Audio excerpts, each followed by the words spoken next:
والعاقبة للمتقين والصلاة والسلام على عباده الذين اصطفى خصوصا على محمد المصطفى الذي كان نبيا وآدم بين الطين والماء وأفضل الرسل وخاتم الأنبياء فقد قال الله تبارك وتعالى في الكلام المجيد والفرقان الحميد اعوذ باللہ من الشیطان الرجیم بسم اللہ الرحمن الرحیم اذا جاء نصر اللہ والفتح ورأیت الناس يدخلون في دین اللہ افواجا فقد قال اللہ تبارک وتعالی في الكلام الآخر انا انزلناه في لیلۃ القدر وما ادراک ما لیلۃ القدر لیلۃ القدر خیر من الف شہر صدق اللہ العظیم وصدق رسولہ النبی الکریم الامین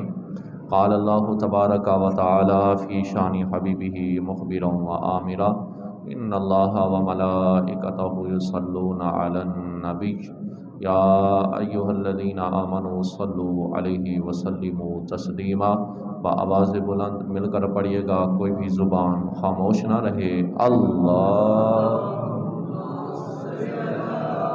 سیدنا محمد وعلی آلہ محمد واصحابہ سیدنا محمد وبارک وسلم علیہ الصلاۃ والسلام علیک یا سیدی یا رسول اللہ وعلی آلک وصحابک یا سیدی یا محبوب رب العالمین۔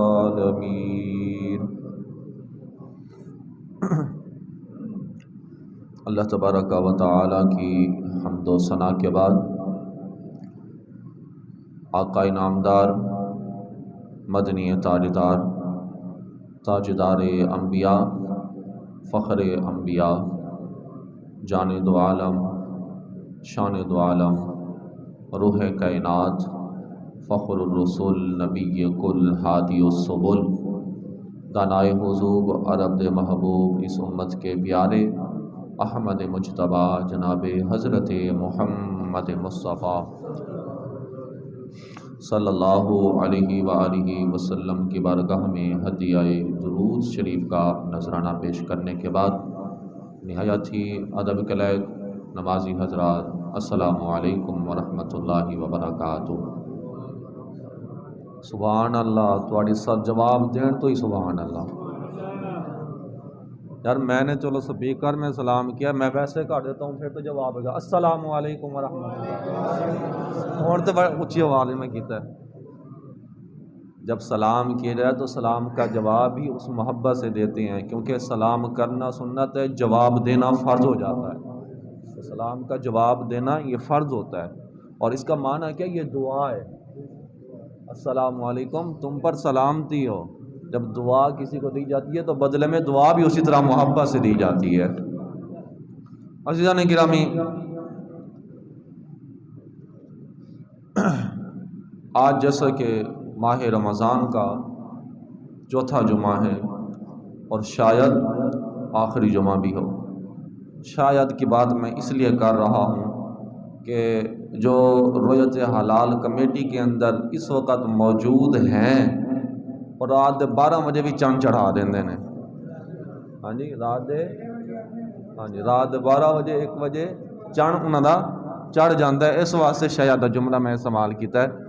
اگر چونکہ ان کے پیچھے تو کوئی اور ہوتا ہے، وہ خود تو نہیں بول رہے ہوتے، ان کے پیچھے کوئی اور ہوتا ہے، اور ہم میری دعا ہے خالق کائنات ایسے بکاؤ لوگوں سے ہمیں محفوظ فرمائے۔ جو سچے عاشق رسول تھے، جو ڈٹ جاتے تھے، جو شریعت کی دین کی بات کرتے تھے، انہیں اس منصب سے ہٹا دیا گیا۔ اور پھر ہم بھی تو سبحان اللہ ہم ہیں نا، ہم نے کون سا ان کے لیے ان کے حمایت کے لیے اعلان کیا؟ ہم کون سا اٹھے ہیں؟ ہم نے کون سی آواز بلند کی ہے؟ کہ ہمیں سچے عاشق رسول چاہیے. اسی بھی کہنے ہیں لکیر دے فقیر ہی بن جانے ہیں. ٹھیک ہے وہ لگے نے لگے رہن سانو کی نانا سانو سب کچھ تے سانو ہی ہوندا ہے. آخرت سانو ہی چیز دا اس چیز دا حساب دینا پے گا. اور رب فرمائے گا رب کہے گا کہ دسو ہر معاملات دے اندر اپنے ذاتی مفاد واسطے ہر معاملات دے اندر تسی مقدم رہندے سی دین واسطے تسی اپنے آپ نے مقدم نہیں رکھ سکتے سی. تو ہمارے سے کل سے سوال پوچھا جائے گا. عزیزان گرامی بہرحال آخری جمعہ ہے یا شاید اگلا جمعہ. میری تو دعا ہے اللہ تعالی ہمیں اگلا جمعہ بھی عطا فرما دے. چونکہ یاد رکھیں یہ ماہ رمضان کی برکتیں یہ رحمتیں یہ مغفرتیں اس بار ہمیں نصیب ہوئی ہیں.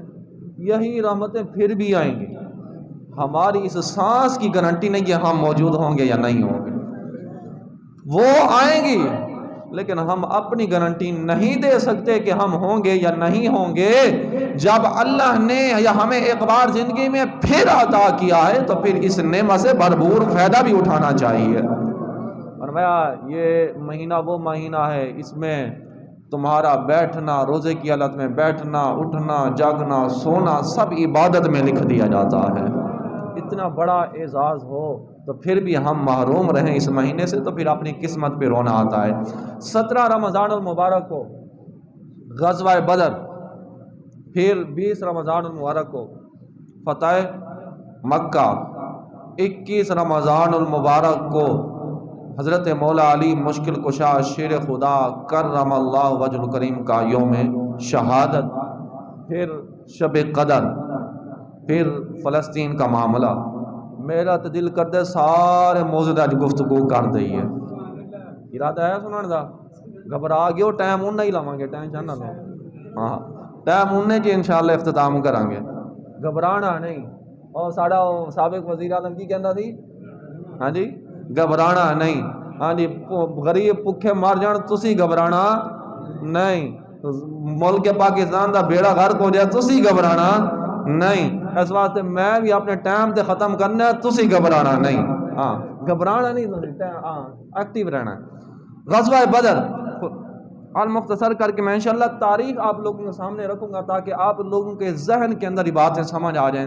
میں کوئی تقریر نہیں کروں گا انشاءاللہ. میں وہ ہسٹری جو ہے آپ لوگوں کے سامنے مختصر کر کے چونکہ پیش کروں گا تاکہ آپ لوگوں کو وہ تاریخیں یاد رہ جائیں. غزوہ بدر اس کو یہ بدر کا مقام ہے جنگ بدر جہاں لگی. اس کا دوسرا نام یوم الفرقان بھی ہے.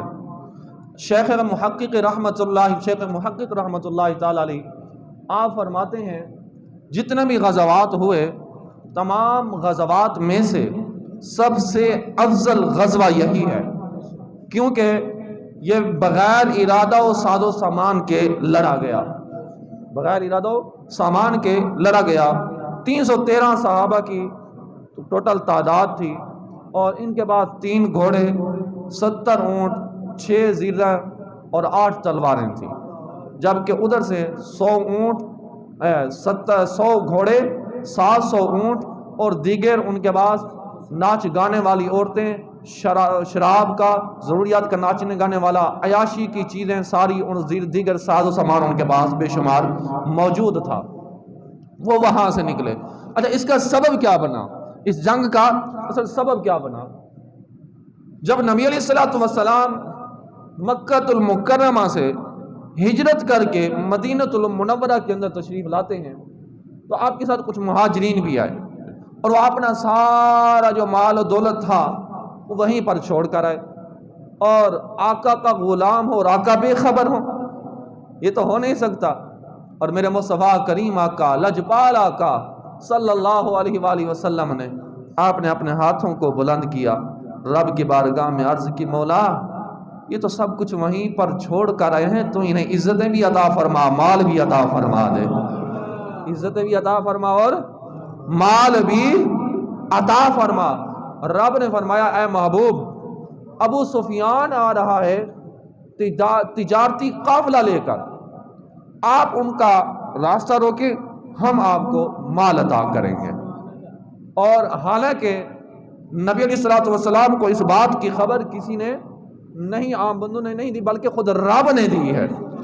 اسی کو ہم علم غیب بھی کہتے ہیں. ہم کہتے ہیں نبی علیہ الصلوۃ والسلام جو علم غیب جانتے ہیں وہ اللہ کی عطا سے جانتے ہیں. اگر یہ ہر بندہ سمجھ لے تو اختلاف پیدا نہ ہو. حالانکہ اس جنگ کے اندر جتنے بھی عتبہ شیبہ ابو جہل جتنے بھی مارے گئے اس سے پہلے نبی علیہ الصلوۃ والسلام نے بتا دیا تھا کہ یہ یہاں پر مرے گا، یہ یہاں پر مرے گا، یہ یہاں پر مرے گا. اور جب وہ مرے تو صحابہ کہتے ہیں جس طرح نبی علیہ الصلوۃ والسلام نے فرمایا تھا اس جگہ سے ایک ذرے کے برابر بھی ادھر ادھر نہیں تھی، وہیں پر مرے ہوئے ہم نے پائے ہیں. تو اسی کو کیا کہتے ہیں؟ علم غیب کہتے ہیں اللہ کی عطا سے. ٹھیک ہے، تو یہ عقیدہ ہے. ہم کہتے ہیں نبی علیہ الصلوۃ والسلام کی بات علم غیب ہے لیکن اللہ کی عطا سے ہے، اور ہمارا یہ عقیدہ وہ عقیدہ ہے جس پر ہمیں خود فخر ہوتا ہے. عزیزان گرامی، المختصر راستہ روکا گیا. ابو سفیان کو اس بات کی خبر ہو گئی. اس نے مکہ المکرمہ کے اندر پیغام بھجوا دیا کہ مدینہ والے جو ہے میرا راستہ روکنا چاہتے ہیں، میری مدد کو پہنچا جائے. اب ابو سفیان نے کیا کیا کہ راستہ بدلا اور خیر و عافیت کے ساتھ وہ بھی مکہ المکرمہ کے اندر پہنچ گیا. ابو جہل ادھر سے تیار ہو گیا جنگ کرنے کے لیے. جب جنگ کے لیے وہ تیار ہوا، شیخ محقق رحمۃ اللہ تعالی علیہ آپ فرماتے ہیں کہ جب وہ ابو جہل جو ہے تیار ہو، اور اس کے بارے میں یہ بھی آتا ہے کہ ابو سفیان نے اس وقت منع بھی کیا تھا. ابو سفیان نے کہا تھا کہ اب میں خیر و عافیت کے ساتھ آ گیا، اب جنگ کرنے کی ضرورت نہیں ہے، لیکن ابو جہل اس چیز سے باز نہیں آیا. اور اس بات کی بھی خبر نبی علیہ الصلوۃ والسلام تک پہنچ چکی تھی. اور نبی علیہ الصلوۃ والسلام نے صحابہ کو جمع کیا اور صحابہ سے کہا وہ تو سارے جو کافر ہیں مکہ المکرمہ کے اندر رہنے والے وہ تو ہم سے جنگ کرنا چاہتے ہیں، اب تم بتاؤ تمہاری کیا رائے ہے؟ قربان جائیں صحابہ پر. ارے صحابہ نے یہ نہیں کہا یا رسول اللہ ہمارے پاس تو کوئی ساز و سامان ہی نہیں جنگ کے لیے، بلکہ سعد بن معاذ کھڑے ہوتے ہیں، عرض کرتے ہیں یا رسول اللہ اگر آپ حکم دے تو ہم مقام عدن تک پہنچ جائیں گے. اور ایک اور صحابی کھڑے ہوتے ہیں، عرض کرتے ہیں یا رسول اللہ صلی اللہ علیہ وسلم ہم کو یا صحاب موسیٰ جیسے ہیں اور ہم کہیں گے ہم بیٹھتے ہیں اللہ اور اس کا رسول جنگ کرے، اللہ اور اس کا نبی جنگ کرے، ہم نہیں لڑیں گے. نہیں، بلکہ فرمایا یا رسول اللہ ہم ان جیسے نہیں ہیں، آپ تو ہمارے لیے دعا کریں، ہم جنگ کے لیے تیار ہیں. بلکہ ایک اور صحابی کھڑے ہوتے ہیں، عرض کرتے ہیں یا رسول اللہ صلی اللہ علیہ وآلہ وسلم آپ ہمیں حکم دے تو ہم اپنے گھوڑے سمندروں میں ڈال دیں گے. خلاصہ کلام یہ، جب نبی علیہ الصلوۃ والسلام نے صحابہ کا یہ جذبہ دیکھا تو آپ بڑے خوش ہوئے اور آپ نے ہاتھوں کو اٹھایا، دعا مانگنے لگے تو پھر ساتھ فرمایا کہ مبارک ہو تمہیں، فتح تمہاری ہی ہوگی. اور وہاں سے چل پڑے. جب وہاں سے میں مختصر کر کے ذکر کر رہا ہوں، وہاں سے چل پڑے اور کچھ صحابہ وہ تھے کہ جن کو نبی علیہ الصلوۃ والسلام نے وہیں پر ٹھہرنے کا بھی حکم دیا لیکن ان کو بدریوں میں شمار فرمایا. ایک تو وہ تھے جن کی ٹانگ بھی ٹوٹ گئی تھی، ایک وہ شہید بھی راستے میں ہو گئے تھے، تو ان کو بدریوں میں شمار کیا تھا. اور مطلب مختصر جب وہاں پر پہنچے بدر کے مقام پر، ادھر سے ان کا جو قافلہ تھا وہ پہلے ہی وہاں پر پہنچ چکا تھا، ابو جہل باقی سارے، اور انہوں نے اس جگہ کا انتخاب کیا تھا جو پکی اور ٹھوس جگہ تھی. ان کے ساتھیوں نے ہواریوں نے اس جگہ کا انتخاب کیا تھا جو پکی اور ٹھوس جگہ تھی. اور ادھر جو صحابہ تھے ان کے حصے میں جو جگہ آئی تھی وہ ریتڑی زمین تھی. اللہ نے جنگ سے پہلے آسمان سے بارش کا نزول فرما دیا. اب ان کی جگہ پر کیا ہوگی؟ کیچڑ وغیرہ ہو گئی، وہ سلپ ہو رہے تھے، ان کے پیر جم گئے تھے. اب ان کے ابو جہل ان کے حواریوں کے ساتھ طرف سے یہ تھا کہ ہمارے مقابلے میں وہ آئیں جو بہت بڑے سردار ہوں. حضرت امیر حمزہ، حضرت مولا علی مشکل کشا آتی ہیں، ایک اور صحابی جو ہے نا یہ وہاں پر جاتے ہیں ان کا مقابلہ کرنے کے لیے. روایات کے اندر آتا ہے تنہا حضرت مولا علی کرم اللہ وجہ الکریم نے 35 خود مارے تھے وہاں پر، تنہا 35 کو واصل جنہ وہیں پر کیا تھا. اور یہ بھی جملہ عرض کر دوں، وہ وقت تھا کہ جب نبی علیہ الصلوۃ والسلام نے حضرت عمر فاروق رضی اللہ تعالیٰ عنہ سے تجویز مانگی تھی نا صف بندی کے حوالے سے، حضرت عمر فاروق نے کیا کہا؟ صبح میں نے یہ ذکر کیا، حضرت عمر فاروق کے قربان جائیں آپ نے کیا خوب جملہ کہا، یا رسول اللہ جتنے بھی ہمارا مقابلہ کرنے کے لیے یہ سارے ہمارے رشتہ دار ہیں. کوئی کسی کا ماموں لگتا ہے، کوئی تایا لگتا ہے، کوئی چاچا لگتا ہے، کوئی باپ لگتا ہے، کوئی بھائی لگتا ہے. یا رسول اللہ جو میرے رشتہ دار ہیں وہ میرے حوالے کر دیں. حضرت ابوبکر صدیق کے رشتہ دار ہیں وہ ان کے حوالے کریں، حضرت عثمان غنی کے رشتہ دار ہیں وہ ان کے حوالے، حضرت مولا علی کے وہ ان کے حوالے کریں. ہم اپنے رشتہ داروں سے خود مقابلہ کریں گے. اور ایسا ہی ہوا، جب میدان میں اترے جب میدان میں اترے حضرت عمر فاروق رضی اللہ تعالیٰ عنہ فرماتے ہیں میرے سامنے جو سب سے پہلے کھڑا ہوا وہ میرا سکا ماموں تھا، اور آپ نے اس کو واصل جہنم وہاں پر ان کا سر تن سے جدا کیا۔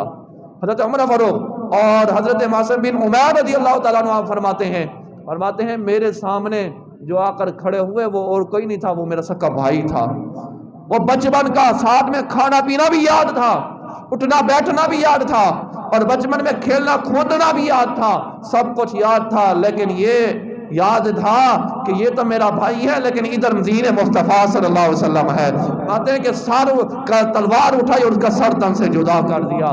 ایک اور صحابی ہیں جن کا باپ وہاں پر آ گیا تھا اور انہوں نے بھی یہی کام کیا، اپنے باپ کا سر تن سے جدا کر دیا تھا۔ یہ وہ جذبہ تھا اس کے اندر۔ جو ابو جہل تھا اس کو 2 کسانوں کے بچوں نے مارا تھا۔ حضرت عبداللہ بن مسعود رضی اللہ تعالیٰ عنہ آپ فرماتے ہیں جب میں گیا نا اس کا سر تن سے جدا کرنے کے لیے، اس وقت بھی اس کے منہ سے یہ الفاظ تھے، ہے افسوس کہ مجھے 2 کسانوں کے بچوں نے مارا ہے، کسی سردار نے نہیں مارا۔ اور کہنے لگا اس وقت بھی میری گردن ذرا نیچے کر کے کاٹیے گا، نیچے کر کے، تاکہ لوگوں کو پتہ چلے کہ کسی سردار کی جو ہے یہ کیا ہے، گردن ہے۔ اور اس کا ایسا ہی کیا گیا، اس کا سر تن سے جدا کر دیا گیا۔ عزیزان گرامی، اللہ رب العزت نے وہاں پر صحابہ کو فتح عطا فرمائی۔ 14 صحابہ وہاں پر شہید ہوئے تھے اور ادھر سے 70 کافر مارے گئے تھے، 70 کو قید کر لیا گیا تھا۔ ان کا جتنا بھی مال تھا وہ بھی وہاں پر جو ہے جمع کر لیا گیا تھا۔ اچھا، اس میں جو ہے آخری بات جو کر رہا ہوں، اس جنگ کے اندر کتنے صحابہ تھے؟ 313 صحابہ تھے۔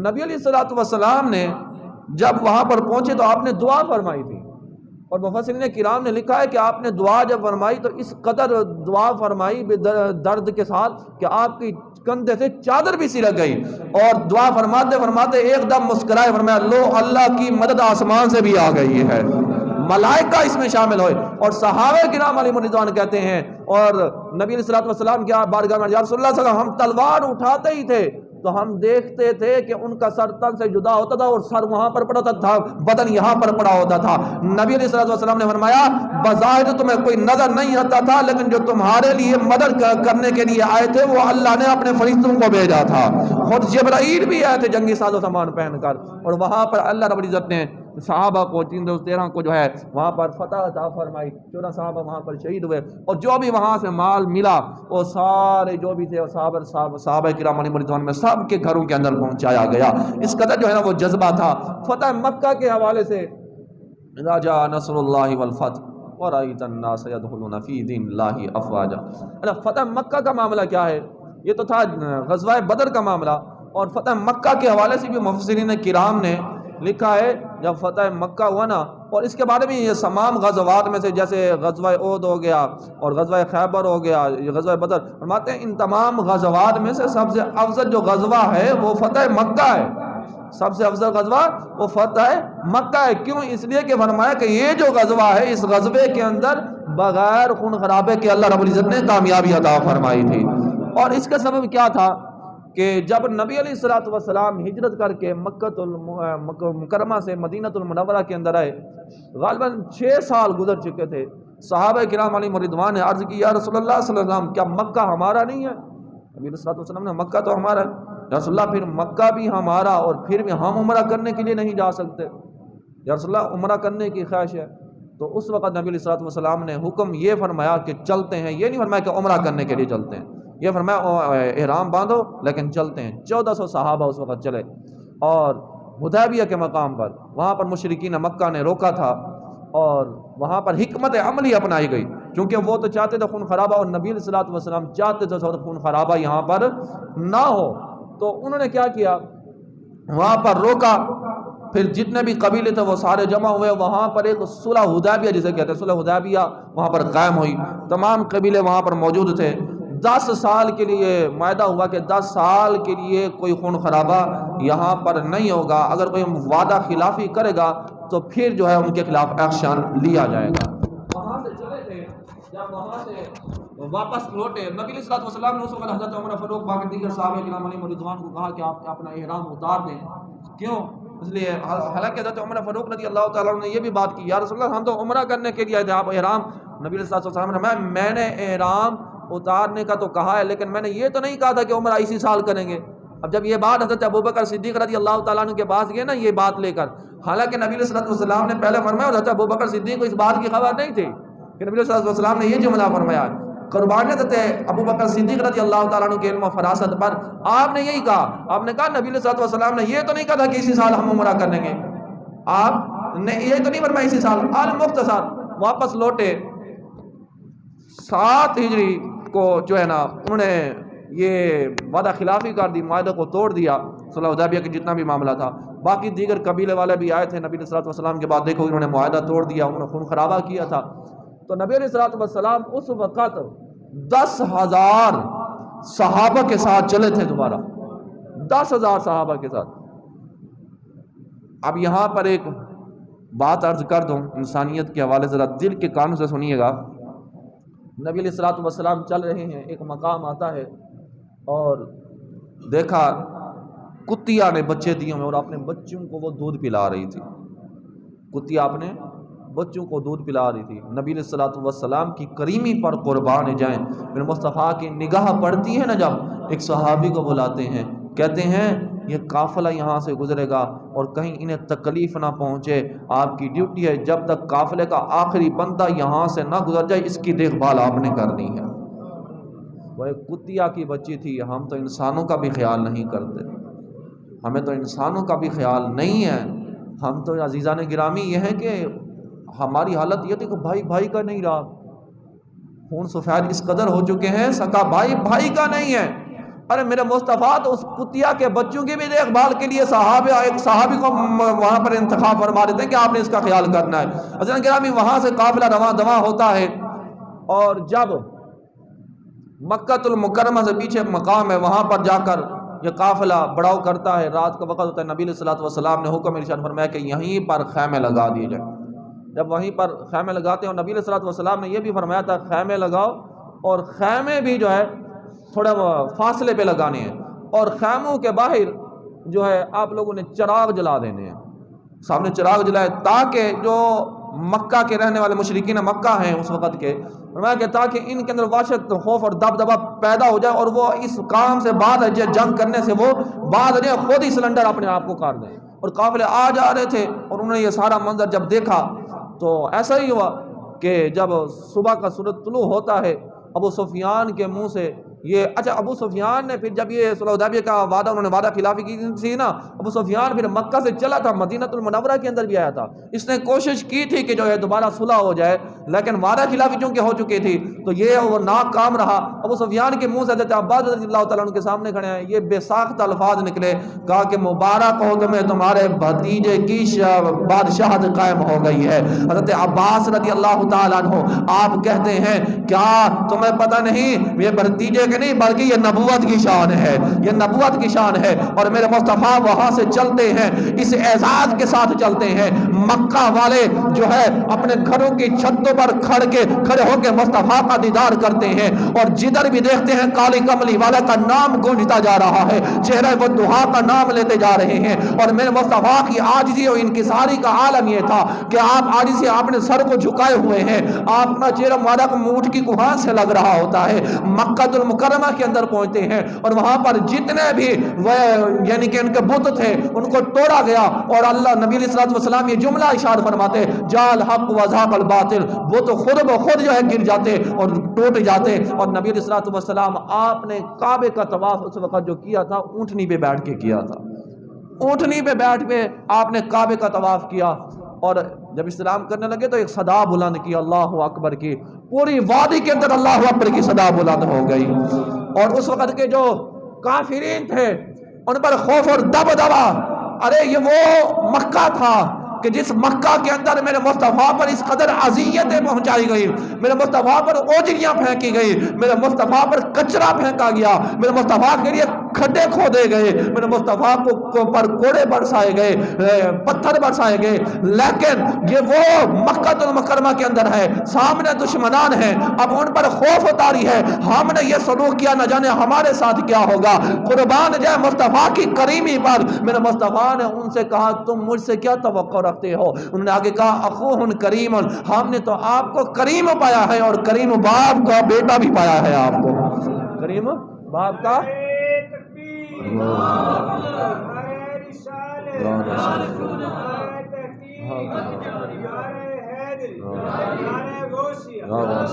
نبی علیہ السلام نے فرمایا کہ جو دروازے بند کر دیں، جو دروازے بند کر لیں انہیں بھی امان ہے، جو تلواریں پھینک دیں انہیں بھی امان ہے۔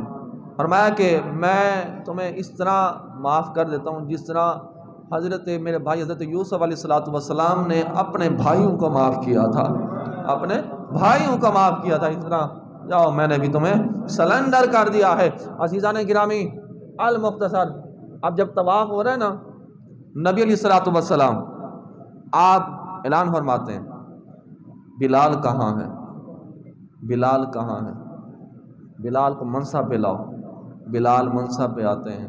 ایک شخص نبی علیہ السلام کے کان میں آ کر کہتا ہے یا رسول اللہ بلال کو آپ لے کر آ رہے ہیں، یا رسول اللہ ان کے تو دشمن بھی بہت زیادہ ہیں۔ میرے مصطفیٰ کریم آقا علیہ السلام نے کیا فرمایا؟ فرمایا آج ہی تو بلال کی شان انہیں دکھانی ہے، آج ہی تو بلال کا مقام دکھانا ہے، آج ہی تو بلال کی عظمت بتانی ہے۔ بلال وہ تھا میرا نام لیتا تھا تو تپتی ریت پر لٹایا گیا، بلال وہ تھا لوہے کی سیخیں جسم پر ماری گئی، بلال وہ تھا احمد احمد کرتا تھا تو کوڑے برسائے گئے۔ فرمایا کہ آج ان ظالموں کو تو بلال کی شان دکھانی ہے، اور ظہر کی نماز کا وقت اذان کا وقت ہوتا ہے، میرے مصطفیٰ بلال سے کہتے ہیں اے بلال کعبہ کی چھت پر کھڑے ہو کر اذان دینا شروع کر دو، کعبہ کی چھت پر کھڑے ہو جاؤ۔ حضرت بلال کعبہ کی چھت پر کھڑے ہیں، حضرت بلال کی شان یہ ہے، مقام یہ ہے، رتبہ یہ ہے، بلال کعبہ کی چھت پر کھڑے ہیں، باقی سارے ان کے نیچے کھڑے ہوئے ہیں۔ اچھا یہاں پر حسن کرام نے بڑی خوبصورت بات لکھی ہے، اب جب کعبہ کے اندر اذان دی جائے یا ہم یہاں پر اذان دیتے تو ہم اپنا رخ کس طرف کرتے ہیں؟ قبلہ کی طرف کرتے ہیں نا، ہمارا رخ کہاں ہوتا ہے؟ قبلہ کی طرف۔ مفسرین کرام نے لکھا جب حضرت بلال اذان دینے لگے نا تو جس طرح میرے مصطفیٰ جاتے تھے بلال اپنا چہرہ اسی طرف کرتے جاتے تھے، کیونکہ ان کا عقیدہ تھا کعبہ تو دیکھ ہی چکے، اب کعبے کا کعبہ تو دیکھو، کعبہ تو دیکھ ہی چکے، اب کعبے کا کعبہ تو دیکھو۔ عزیزان گرامی وہاں پر مسلمانوں کو اللہ رب العزت نے جتنے بھی تھے ان کو فتح عطا فرمائی، اور وہاں پر بھی یہ فتح مکہ جو ہے بغیر خون خرابے کے اللہ رب العزت نے عزتیں عطا فرمائی نبی علیہ السلام کے توسل کے ساتھ۔ اب حضرت مولا علی کرم اللہ وجہ الکریم کی شہادت کے حوالے سے، کیونکہ میں یہ مختصر کر رہا ہوں، اس میں تفصیلیں تو بڑی لمبی لمبی ہیں۔ حضرت مولا علی مشکل کشا، دیکھیں ان کے بھی دشمن بڑے تھے، ان کے بھی دشمن بڑے تھے۔ نبی علیہ السلام نے ایک بات فرمائی تھی، حضرت مولا علی سامنے بیٹھے ہیں، نبی علیہ السلام نے فرمایا کہ اے علی تمہیں پتہ ہے پچھلی قوم میں سب سے بدبخت انسان کون تھا؟ حضرت مولا علی کا دیکھیں عقیدہ کیا ہے، حضرت مولا علی کہتے ہیں اللہ جانے اور اس کا رسول جانے، یہ نہیں کہا اللہ جانے، کیا کہا؟ اللہ جانے اور اللہ کا رسول جانے۔ تو کہا اے علی پچھلی قوموں کے اندر جو بدبخت انسان تھا جس نے حضرت صالح علیہ السلام کی اونٹوں کی ٹانگوں کو کاٹا تھا وہ بدبخت انسان تھا، وہ بدبخت انسان تھا۔ ساتھ ہی فرمایا اے علی تمہیں پتہ ہے اس قوم کے اندر سب سے بدبخت انسان کون ہوگا؟ پھر حضرت مولا علی نے کہا اللہ جانے اور اس کا رسول جانے۔ فرمایا اے علی اس قوم میں سب سے بدبخت انسان وہ ہوگا جو تجھے تیرے سر کو تیرے ہی خون سے آلودہ کرے گا۔ اس کی بشارت بھی نبی علیہ السلام نے پہلے ہی دے دی کہ تجھے شہید کر دیا جائے گا۔ وقت چلتا رہا، ایک شخص تھا جس کا نام عبد الرحمن ابن ملجم تھا، اور یہ حضرت مولا علی کرم اللہ وجہ الکریم سے بڑی محبت کیا کرتا تھا، حضرت مولا علی بھی بڑی محبت کیا کرتے تھے، اسے بڑا نوازا کرتے تھے، اور حضرت مولا علی بھی جان گئے تھے کہ یہی وہ بدبخت ہے کہ جس نے مجھے شہید کرنا ہے۔ ایک دن بیٹھے حضرت مولا علی کچھ کھلا رہے تھے اور کہتے ہیں دیکھو یہ میرے سے دعویٰ بھی کرتے ہیں میں آپ سے پیار کرتا ہوں، لیکن میرے مارنے کے پلان بھی یہ بنا رہا ہے، میرے مارنے کے پلان بھی یہ۔ لوگوں نے کہا کیا حضرت جب آپ کو پتہ یہ آپ کو شہید کر دے گا تو آپ اسے سزا کیوں نہیں دیتے؟ فرمایا جرم کرنے سے پہلے میں کیسے سزا دے دوں، جرم کرنے سے پہلے میں اسے کیسے سزا دے دوں۔ عبد الرحمن ابن ملجم ایک خاتون تھی قطام جس کا نام تھا، اور عبد الرحمن ایک گلی سے گزر رہا ہے تو اس کی نگاہ اس عورت پر پڑتی ہے، یہ اس کا عاشق ہو جاتا ہے۔ جب عاشق ہوتا ہے اسے نکاح کا پیغام بھجواتا ہے، کہتا ہے کہ میں آپ سے نکاح کرنا چاہتا ہوں، آپ جو بھی کہیں۔ اس نے کہا میں ایک شرط پہ تم سے نکاح کروں گی۔ وہ جو ہے نا حضرت مولا علی کرم اللہ وجہ کریم سے بغض رکھا کرتی تھی، خارجی تھی، کیونکہ جنگ صفین کے اندر ان کے بڑوں کو حضرت مولا علی تنہا آپ نے جنہوں نے مارا تھا، واصل جہنم کیا تھا۔ اور وہ مقام تھا کہ جنگ صفین کے اندر جب مسلمانوں پر حملہ آور ہو رہے تھے تو یہ 6 سے 7 تھے، تو یہ نبی علیہ الصلوۃ والسلام کی طرف بڑھ رہے تھے، اور نبی علیہ الصلوۃ والسلام کے لیے جو صاحبان بن کے کھڑے ہوئے وہ حضرت مولا علی کرم اللہ وجہ کریم کی ذات تھی، اور ان کو گاجر اور مولی کی طرح کاٹا حضرت مولا علی نے۔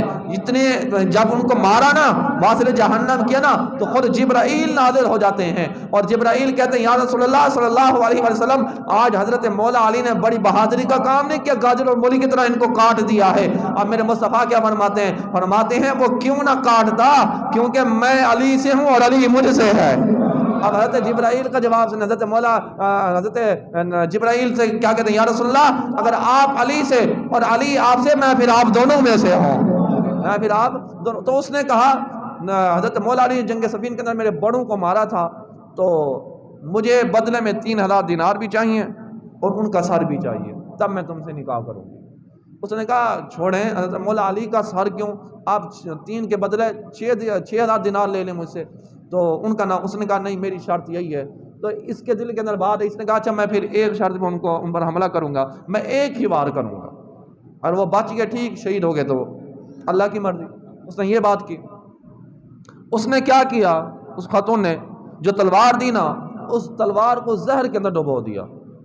حضرت مولا علی کرم اللہ وجہ کریم فجر کی نماز پڑھ رہے تھے مسجد کے اندر۔ اچھا دیکھیں حضرت مولا علی کرم اللہ وجہ کریم کی شان، ولادت بھی اللہ کے گھر میں، شہادت بھی اللہ کے گھر میں ہوتی ہے، ولادت بھی اللہ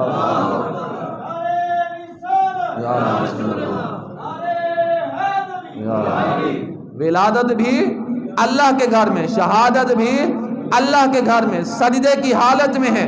عبد الرحمن ابن ملجم آتا ہے، آ کر وار کرتا ہے، سر کو کاٹتا ہے، سر کا ایک حصہ کٹ جاتا ہے۔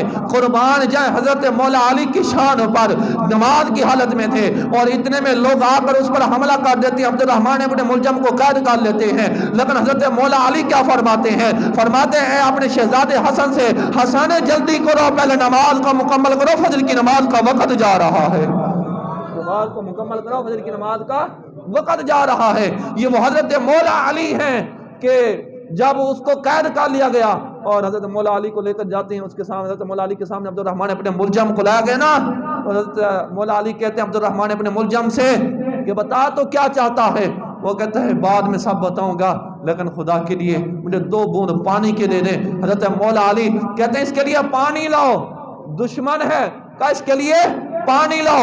لوگ کہتے ہیں انہوں نے آپ پر وار کیا ہے، فرمایا کہ وہ اس کا کام تھا، میں وہ کام کروں گا جو مصطفیٰ نے مجھے سکھایا ہے، جو مصطفیٰ نے، کیونکہ میرے مصطفیٰ جب بازار کے اندر چلتے ہیں لوگ پتھر برساتے ہیں، میرے مصطفیٰ پھر بھی انہیں دعائیں دیتے ہیں، پھر بھی میرے مصطفیٰ دعائیں دیتے ہیں۔ عزیزان گرامی 19 رمضان المبارک کو آپ پر حملہ کیا گیا، جتنے رمضان کو 19 رمضان کو آپ پر حملہ کیا گیا، اور وہ رات تھی حضرت امام حسن رضی اللہ تعالیٰ عنہ، آپ فرماتے ہیں کیا فرماتے ہیں ساری رات ابا جان سوئے نہیں اور ساری رات رب کا کلام پڑھتے رہے، ساری رات رب کا کلام پڑھتے رہے۔ اور جب آخری شہادت کا وقت آتا ہے نا، شہادت کا وقت، اس وقت جو ہے سارے رو رہے ہیں، سارے کھڑے ہوئے ہیں، حضرت مولا علی کرم اللہ وجہ کریم آپ کی آنکھوں سے چھم چھم آنسو بہتے ہیں، آپ رونے لگ جاتے ہیں اور ساتھ ہی مسکرانا شروع کر دیتے ہیں۔ جب مسکرانا شروع کیا نا حضرت مولا علی کرم اللہ وجہ کریم نے، لوگوں نے سوال کیا حضرت ابھی آنکھوں میں آنسو تھے اور ابھی مسکرا رہے ہیں، فرمایا میں کامیاب ہو گیا ہوں، میں کامیاب ہو گیا ہوں، میں کامیاب ہو گیا ہوں۔ کہا سمجھ نہیں آئی؟ کہا دیکھو ہٹ جاؤ، راستہ دے دو، یہ تمہیں خوشبو نظر آ رہی ہے، چہرہ بددعا کالی کملی والے مجھے خود لینے کے لیے آ گئے ہیں، مجھے خود لینے کے لیے آئے ہیں۔ تو حضرت مولا علی کو اس قدر جو ہے شہید کر دیا گیا۔ عزیزان گرامی بات تو بڑی کمال کی تھی ہیں، لیکن وقت کے دامن میں گنجائش نہیں۔ آخری بات، آخری واقعہ شب قدر کے حوالے سے آپ لوگوں کی نظر کرنا چاہوں گا۔ شب قدر اللہ رب العزت قرآن مجید کے اندر ارشاد فرماتا ہے انا انزلناہ فی لیلۃ القدر۔ ذرا توجہ رکھنی ہے، شاید آپ لوگوں کے دل میں اتر جائے یہ بات اور آپ لوگوں کو نصیب ہو جائے وہ رات، شاید وہ رات نصیب ہو جائے۔ ذرا دل کے کانوں سے توجہ کے ساتھ بات کو سننا ہے۔